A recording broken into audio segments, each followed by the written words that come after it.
네, 티트렌드 이만희 컨설턴트와 함께합니다. 안녕하십니까? 안녕하세요. 자, 오늘은 어떤 또 유용한 정보를 가지고 오셨습니까? 네, 오늘은 당일 배송이 아니라 당일 픽업 서비스를 이용할 수 있는 커브사이드라는 서비스를 소개해드리고자 합니다.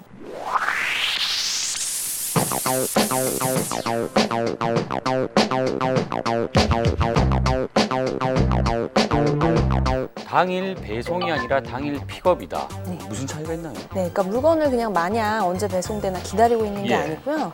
유저가 직접 마트로 가서 물건을 픽업해 올 수 있는 거예요.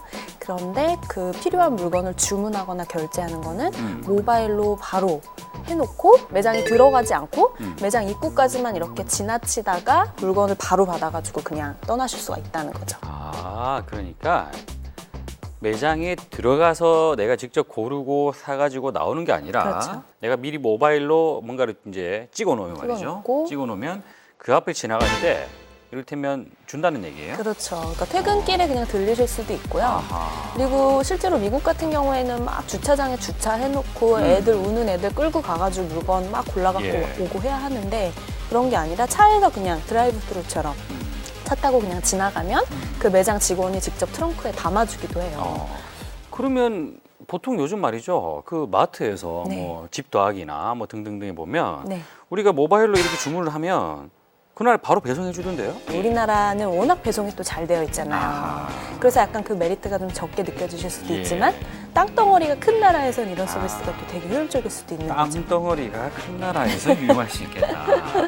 네. 드론으로 막 이렇게 배송을 하고 할 정도니까. 네, 맞습니다. 역시 그 지금 어때 우리의 시스템 굉장히 만족스러울 만한 것 같은데 어떤 오프라인 매장들 이렇게 제휴를 하고 있나요? 지금 미국에서는 뭐 우리나라의 이마트라고도 할 수 있는 그런 타겟 같은 매장에서 쓸 수 있어요. 예. 근데 그 타겟 매장도 전부 다 해서 되는 건 아니고 샌프란시스코의 그 10개 매장에서만 일단 시범적으로 운영을 하는 것 같습니다.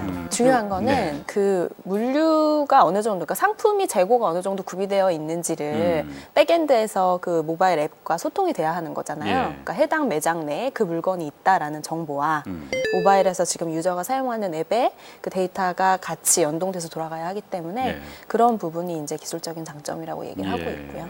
제휴의 이슈도 그렇군요. 있겠죠. 그러니까 우리가 모 햄버거 가게를 가면 말이죠. 네. 차로 운전하면서 드라이브를 내리지 할수 않고 있죠. 이렇게 가서 주문하고 받아간단 말이에요. 네.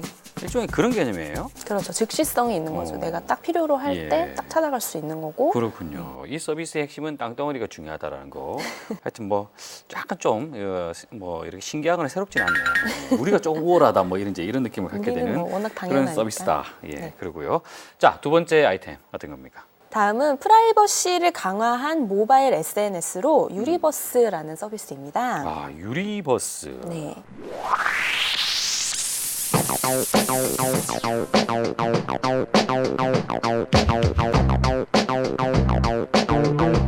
아, 이 참 요즘 시끄러워요, 그죠? 이 그러니까 최근에 말씀하신 것처럼 사이버 명예훼손이라든지 네. 뭐 사이버상에서 허위사실 유포하는 거 이런 것들 때문에 막 좀 나라가 시끄러운 상황인데요. 네.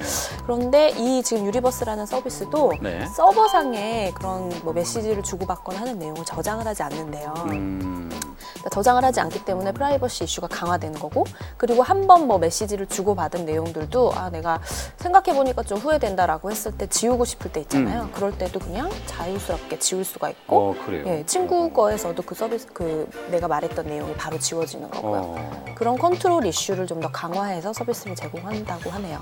그냥 이 단순한 메신저입니까? 메신저 서비스도 있고요. 기존의 SNS에서 사용하실 수 있는 모든 기능이 거의 다 들어가 있다고 보시면 돼요. 그래서 뭐 사진을 공유한다거나 그 사진을 스토리처럼 공유해가지고 내가 예. 매거진처럼 발행을 한다거나 이런 기능들도 다 들어가 있고요. 그렇군요. 이 그림을 좀 보니까요. 네. 우주예요. 네. 우주에 나의 행성이 있다. 그렇죠. 이렇게 표현이 그래서 되는군요. 이름도 약간 유니버스와 비슷한 그런 유니버스, 뭐 UNI라는 개념이 또 아하, 들어가 너와 있대요. 나? 네네. 어. 그래서 내가 마치 그 행성의 주인이고 음. 내 친구들이 우리 은하, 내가 속해 있는 우리 은하에 형성되어 있고 네, 이런 식으로 은하의 개념이 좀 추가가 된 거죠. 그래서 내 행성의 빛나는 정도 그리고 사이즈 이거에 따라서 내가 얼마나 사회적으로 영향력이 있는 사람이냐 예. 이걸 보여줄 수가 있는 거죠. 이게 이제 특장점이라고 할 만한 게 약간 뭐 3D 느낌이 나게끔 했다? 네, 3D로 이제 좀 시각화가 되어 있는 거고 네. 이 부분 같은 경우에는 아무래도 뭐 페이스북 같은 사업자도 버추얼 리얼리티 서비스가 가능한 오큘러스 리프트 이런 거 어. 인수를 했잖아요. 예. 그래서 앞으로 한 10년 후 정도가 되면 우리 일상생활 속에서 3D가 굉장히 중요해질 것이고 이 버추얼 리얼리티가 굉장히 중요해질 것이다. 이런 예측을 하시면서 이런 서비스를 좀 더 추가를 하신 것 같아요. 그럼 이건 나중에 그럼 버추얼 기능이 들어가 있는 걸 쓰고 이렇게 하면서 나의 행성을 찾아갑니까?